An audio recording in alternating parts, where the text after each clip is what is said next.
Hi there, everyone. Welcome to Digital Nomad Mastery. It's a podcast where we teach people how to make money while traveling the world. And we interview guests from around the world. We did a series on Bali recently. We'll be doing one on South America. We'll be doing one on Asia, Africa. And we'll be interviewing different type of people. People who do RV travel, people who do family travel, people who do cruising, people who do long-term stays, short-term stays, slow travel, fast travel. So you're in for a wealth of information on these podcasts. Today we have a very special guest. His name is CJ Singer. I recently connected with him on Facebook and found out about his community he's built up for world-schooling parents, such as myself. I'm a dad with 3 young kids under 5, and we're traveling around the world for the last 5 months, homeschooling, world schooling our kids. And through CJ's community, I'm able to connect with people in South America, Central America, etc. I was also recently a guest of the week, World Schooler of the Week. So make sure you check out that link on CJ's website. So how are you doing? And so tell us where you are in the world currently, CJ, and how is it there currently? Yeah, so first of all, I'm doing great, and thank you for having me on. I greatly appreciate, you giving me the opportunity to kind of spread the message about Worldschooler Connect, and thank you for the kind words about it. So I'm currently in San Miguel de Allende, Mexico. So I'm about, 10 hours from the US border. It is pretty hot here, pretty hot, but nice and dry. So I can't complain too much. The weather's been pretty perfect here all year. Wonderful. I happen to be in Croatia, in Rovinj, oh, nice. Which is the northern part. It's an hour ferry ride away from Venice. Rovinj, They're telling me how to say it properly because I still, after 5 days, can't say it properly. That's awesome. That's a good spot, man. I've spent some time in Croatia as well. It's beautiful. Yeah, it's gorgeous here. Yeah. And Ricky, you must be in the Arctic Circle. Yeah, as you can see, I'm in the Arctic Circle. That's why I'm dressed up in my woolies. But if you're on the podcast, you couldn't see that. But anyway, I'm actually in French Guiana, which a lot of people have no idea where it is or what it's about. So let me give you a quick 1 minute of what French Guiana is. It's actually a department of mainland France in Europe. And French Guiana is actually technically part of France. They use the euros. It's part of the European Union. So it's a very unique part of South America. As most of you know, most of South America is Spanish colonization, with the exception of Brazil, which was a Portuguese colony. But there's a northeastern area which was actually colonized by the French, the Dutch, and the British. So the British colonized Guyana, the Dutch colonized Suriname, and the French colonized French Guiana. And this is a little pocket which is very unique, and a lot of people actually just skip it to go to Brazil, Argentina, Peru, Chile, etc. But we're really finding it very unique, being a part of the European Union while in South America. And we're seeing French baguettes everywhere. We're hearing the French language everywhere. Everything's in euro, which is very, very expensive. For example, we're in this hotel, and it's actually 120 euro, which is actually super expensive for us as Canadians in South America, because we've been usually spending maybe like 50 to 100, Canadian or US, and now we're spending like 120 just for the cheapest level hotel here. So it's definitely a hit on the wallet. But it's an incredible country because it's very unique. And there's a space, so I know I went over a minute, but a quick little last little tidbit. There's actually a space shuttle launch that happens in French Guiana, and a lot of the European Union, they actually launch the space shuttles, the satellites from here, because it's actually the closest space station to the equator. So they have the equatorial pull, which actually helps them launch into space at a much cheaper rate. So there's literally satellite launches every couple of weeks, about once a month here. So it's an incredible country, incredible area of the world to see. So since I'm here, I want to definitely pump it out. But we're not talking about French Guiana in this episode. We're talking about world schooling. We're talking about CJ's experience in Mexico, why he decided to leave the US. So why didn't we start with that? Tell us a little bit about yourself, your family, and why the heck are you in Mexico of all places? Yeah, so I guess I'm 1/4 of the traveling chimps, and the traveling chimps are myself, my wife, and I have 2 kids. I have a 8-year-old daughter and an 11-year-old son. We started traveling in the beginning of 2014. So I guess we're 3 years in, 3, 4, I don't know, something like that. And primarily we've traveled around the US and Mexico. using house sitting. So we've actually, last year I only paid rent 1 month out of the entire year. And that is actually what brought us to Mexico. So we found a long-term house sit in Malaki, Mexico, or Villa Obregon, which is on the Pacific coast, probably about 4 hours south of Puerto Vallarta. It's probably the main city that most people would be familiar with on that side of Mexico. And it was a cool experience, man. It was like a little Mexican fishing village. A lot of Canadians that live there, although the Canadians were kind of not there while we were there, because we were there in the off season, which also meant we were there during the heat. So it was cool. It was great living on the beach. It became slightly miserable just because of all of the heat and being wet and humidity all the time. And the other thing that happened there is there just wasn't a lot of Worldschoolers around, and there was nothing really for the kids to do as well. Like they don't have any activity centers there. So there's no dance lessons or gymnastics or anything like that your kids could get involved in. So the whole time we were there, my wife and I kept saying, man, where are all the Worldschoolers at? So I would go on Facebook and put out, a message here and there asking if anyone was in our area, and nobody ever was. And my wife and I kept saying to each other, man, we need to get a map where we have, everyone, all the Worldschoolers on a map, and we can see exactly who's where, when, and we can connect with them and send direct messages and whatnot. So that basically was the birth of Worldschooler Connect. And we launched it in November of last year. What is it now, May? And we currently have about almost 700 registered families on the site at this point. So for me, I've already met a couple of people through the site here in San Miguel that have become really amazing friends. So for me, the whole project is already worth it for me, because I have these long lasting friendships. I don't know if, I can't really see, I can see that people send messages to one another a lot, but I can't see the contents of the messages. So I'm not really sure, I'm not really sure how many people have been able to connect on the site and form friendships and whatnot. I hope a lot, man, because I certainly have been able to. That's amazing, CJ. And I'm a little bit curious about the home sitting, and I'm wondering if you could go into that in a little bit more detail, because I think I'm doing a combination of things. It's a little bit similar, a little bit different than the trusted home sitters, for example. But I think that a lot of people think, as probably we used to think, which was traveling is really expensive because, it's $200 a night in a hotel and blah, blah, blah, blah, blah, blah. And really, it's easy as long as you're willing to be flexible, to travel the world for almost nothing. That is absolutely, that's a key term right there, be flexible. So we started house sitting in 2014. We literally had no expertise, so we had no references or anything, but we were able to connect with some other similar families to ours. And I think we were, connected well with them, and they gave us the opportunity. So now we've sort of built up this resume of all these house sits. So that's always a little bit of a hurdle for people getting into the game. And we did use trusted house sitters. Initially, we found our first couple of house sits through that site. Luck with that as of late. We were using house carers. That was our primary one, and that one we had a lot of luck with. In fact, that's the one that we found, the one in Mexico, that was pretty much all of last year. I will say that is that housecares.com? Housecarers.com, yes, and I think it's like $50. I think it's $50 a year, which is basically nothing. I always say that $50 is like one night stay in an okay or motel or whatever, So for one night stay, you can basically, if you just get one night house sit, you've already paid for the thing. So we've had a lot of luck with that site.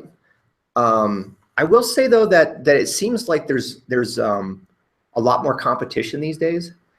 I think because people like me are coming on these podcasts and talking about it.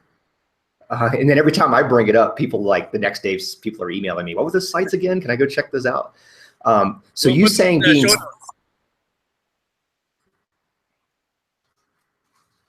So you saying being flexible, that is key. You definitely have to be flexible. And you definitely have to apply to a lot of them to get one.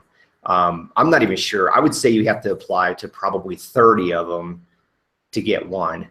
And flexibility is key, because if you say, oh, I want to go to Berlin, Germany between these dates, that's probably not going to work out for you. You might find an opportunity there, but I don't know how well you're going to do in actually capturing it.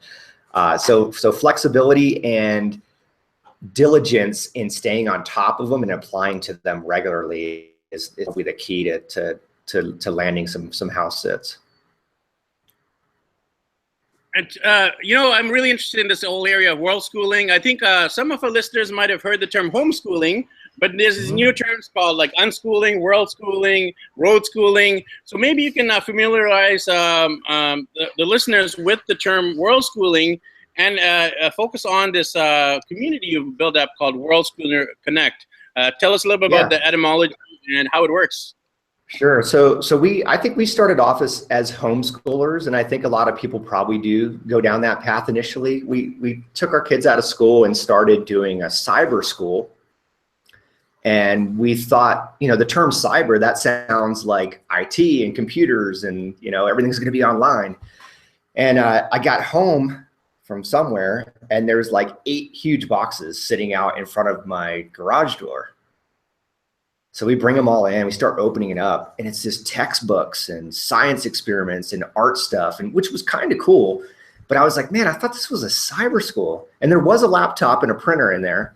But then it's really seemed like, so we did it for like maybe 2 months, a month or two, so not long that we did this, but it really seemed like the only use of the laptop was to sign in each morning so that you would get credit for attendance for the day. And around the same time as when we decided that we wanted to basically sell all of our stuff and just start traveling around the United States to begin and start showing our kids. My wife actually hadn't seen a whole lot of the United States either. So we started selling our stuff off. We packed up all the cyber school stuff and we mailed it back to them. And then we hit the road, and we started off kind of using the term road schooling. And my wife had created this binder of all of the states that we were going to drive through. She, collected all this kind of facts about the state, like who's from there, what's the state bird, what's their economy built off of. And we did that for months. And then we got to Florida, and we were doing a house sit for another couple, and they were unschoolers. So we started telling them kind of how we were going about education, and they were like, well, you guys are unschoolers. But we had never even we didn't even know what that was. I guess we kind of weren't even really into labels much. So we became unschoolers. I guess we're unschoolers. We have now kind of morphed into this world schooler term, right? And basically what that means is that you use the world around you as your classroom, So we go to Mexico City, and we go through all the museums, and we go to Frida's house, and we start learning about all these people, and then we use the internet to just Google it and learn everything we can about certain people or animals, or you name it, man. Whatever the world throws at us, that's our classroom. And by the way, guys, I'm just heading into this minivan. The life of a digital nomad is that we have to head off at times unexpectedly. So I'm actually going to head off into this minivan and head to the next place in French Guiana. And then Scott, my co-host, is going to end off the interview. So thanks, everyone. And I'm tuning out from French Guiana, and Scott's going to continue. All right. Thanks, Ricky. Awesome. That's a great story, CJ.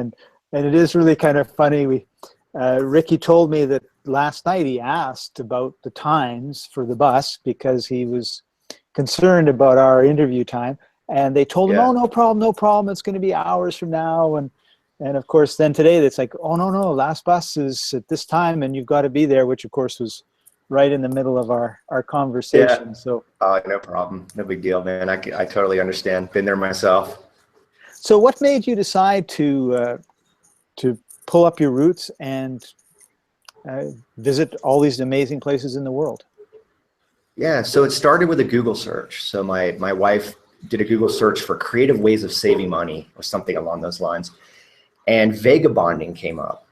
So we're like, what's vagabonding? We started looking into this term, and it seemed like a really cool term because it sounds like, I don't know, it sounds kind of punk rock and like anti-establishment. So we started looking into that and different ways that you could do that. House sitting kind of popped up on the list, as well as wolfing and a bunch of other, creative ways you can keep a roof over your head. And it was just meant to be. I mean, within, I don't know, I'd say within a couple of days of us deciding to do this, we had already landed our first house sit, which was in California. We started our journey in Pennsylvania. So we drove all the way across the country, doing our whole road schooling thing and using our binders and as we went through each state to learn about the states and whatnot. Cool. So that's how it began. It began with the Google search, and basically we became vagabonds. So how long again have you been doing this? Since March of 2014. So what is that, 3.5 years, something like that? Yeah, something like that. Any feelings about, well, I want to go settle down somewhere, or I want to put down roots, or full on, this is the best lifestyle I could ever hope for? Yeah, so actually at the moment, we decided for this year that we weren't going to house sit. So we came upon this town here in Mexico, San Miguel, and fell in love with it. So we actually rented a place for this year at least, and until we're sick of it. But so far we're really loving it here, and it's kind of nice to have sort of like what we're calling a home base. So we're still going to do a bunch of traveling, and we did just go to Mexico City recently, and we doing these little kind of local road trips here, and we have some bigger trips scheduled for later in the year. So we're kind of just calling it a home base. We're not completely committing to staying here. In fact, it's a little bit weird because we have this this nice house, but we're kind of afraid to like buy anything to we came furnished, but it's still pretty bare bones. But you don't really want to go spend a bunch of money on art and all these things, because I don't know how long we're going to stay here. But it is cool, man. It's nice having the flexibility to just like, what, this sounds like a cool country. Let's just up and go there. And with the kids' education, we're not tied to any kind of school system or times of the year that we can travel or whatnot. We can literally go wherever we want to go, whenever we want to, and that's a really good feeling. So how did you decide on San Miguel? San Miguel. So I'm in a mastermind group, a weekly mastermind group, and when I started in that group, the guy who was leading it was living here in San Miguel, and we needed to do a visa run back to Texas because we can only be here for 6 months at a time. Although I say only 6 months at a time, it's actually pretty nice that we can be here for 6 months because most countries are not that lenient. So we went to Texas to do this visa run, and we needed to go to Mexico City for a concert. And San Miguel was sort of on that route, basically, from Texas to Mexico City. So we stopped here for 2 days, and our friends gave us like the grand tour of the city. And by the end of the grand tour, we're like, dude, we got to move here. This is amazing.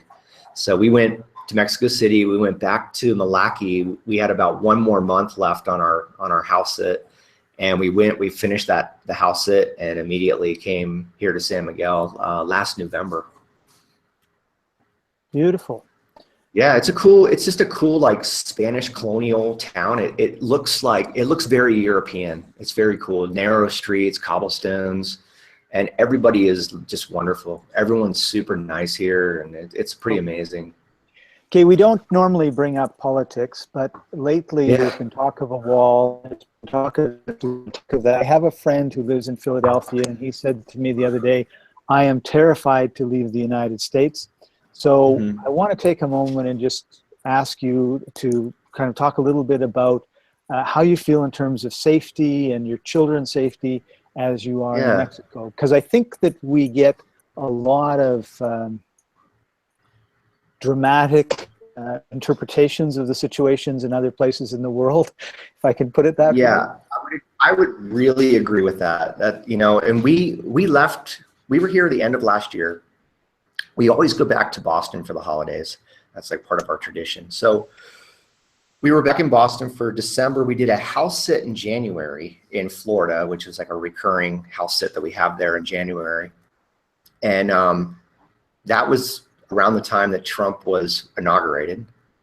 And we did start hearing some things like you're saying, you know, but you just never know like what's true, what facts are being bent here.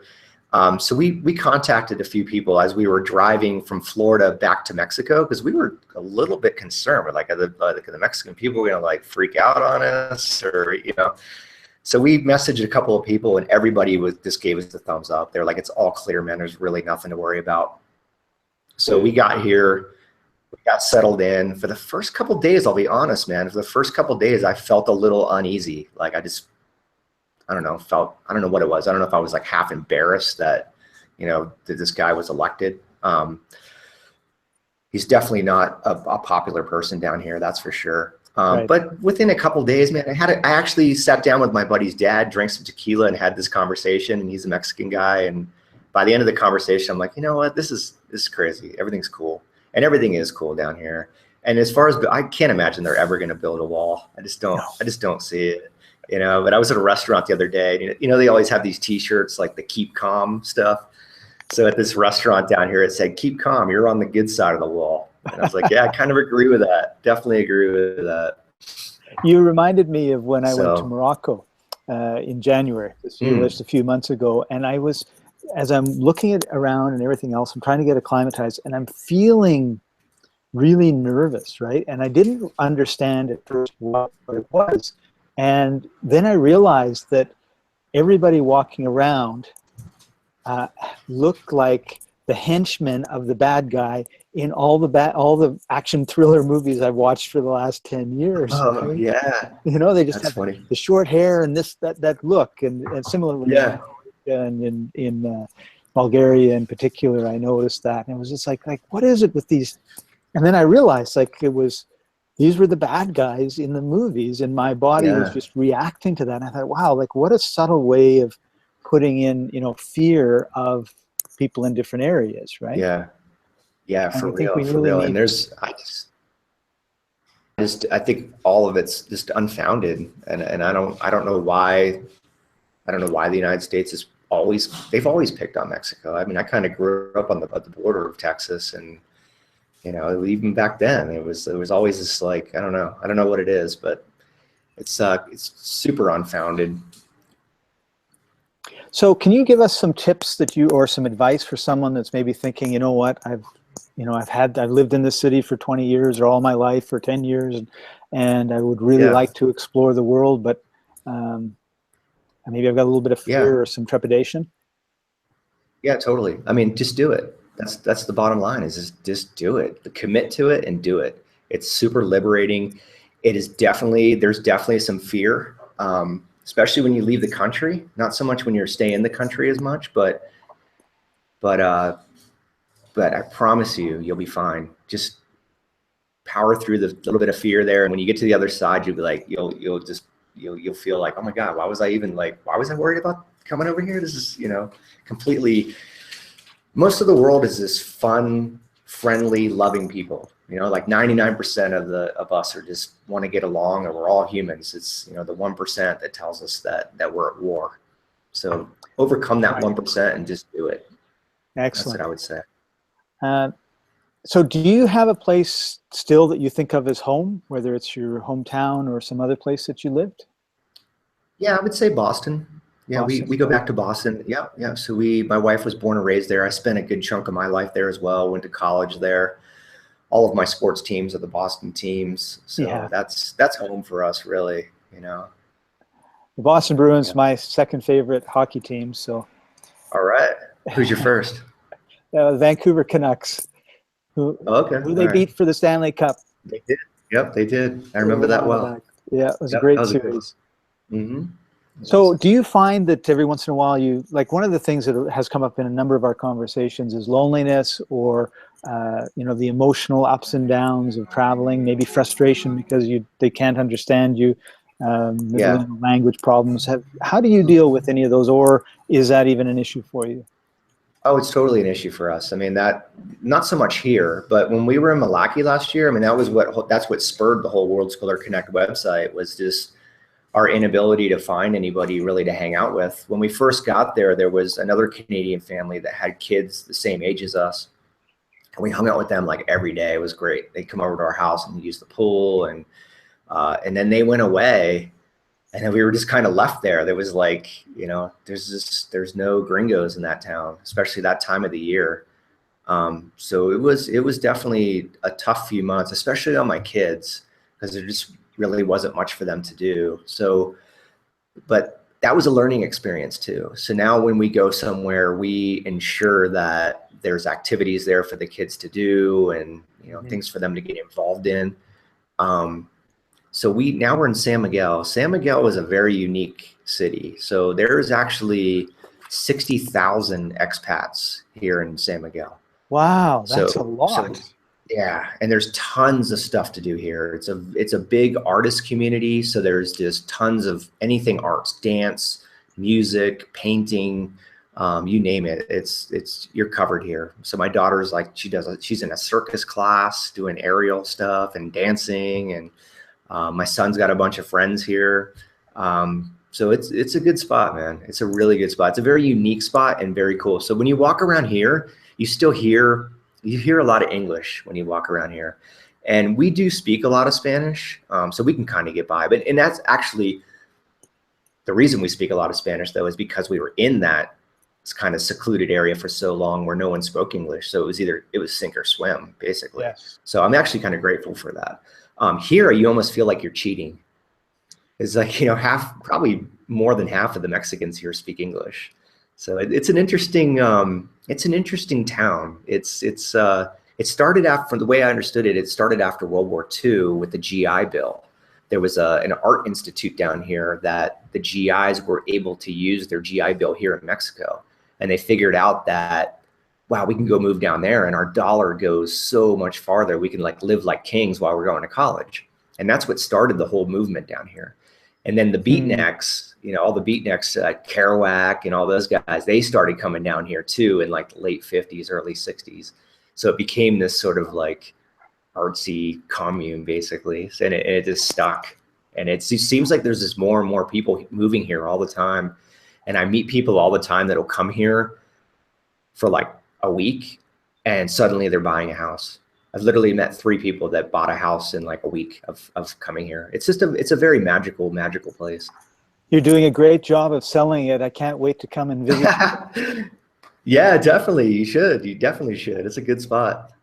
Once I get through with Europe and Africa and Asia and Australia, I'm going to go to Mexico and I'm going to work my way down. I've spent a fair bit of time in Central America and Colombia and Ecuador, but that's part of the world I really want to get to know. And I know what you mean about the language problem, right? Because I've been learning Spanish because nobody spoke English, which was great because if they did, like where I am in Croatia, everybody's speaking English to me. I have no reason to learn the language. And so this is important. Right. Yeah, so we're about 10 hours from the U.S. border and about 3.5 hours from Mexico City. So it's central Mexico, pretty high elevation. We're about 6,500 feet above sea level here. So it's a little, you got to acclimate a little bit. And it's very dry here as well. So is it cooler there than it would be otherwise? Yeah, it really is. And this month is actually our hottest month. And it does get pretty hot during the day. It gets up in the 90s. But it's pretty dry. There's not a lot of humidity. And at night, it drops down into the 60s. And this week, it's going to be dropping into the 50s. So, and then I hear by next month, by June, the rain will start coming in the evenings, and that really cools stuff down. So I think we're kind of getting to the end of the hottest time of the year. Right. It's very pleasant, unlike the coastal areas where you can get the humidity and you can get high temperatures. Right. Exactly.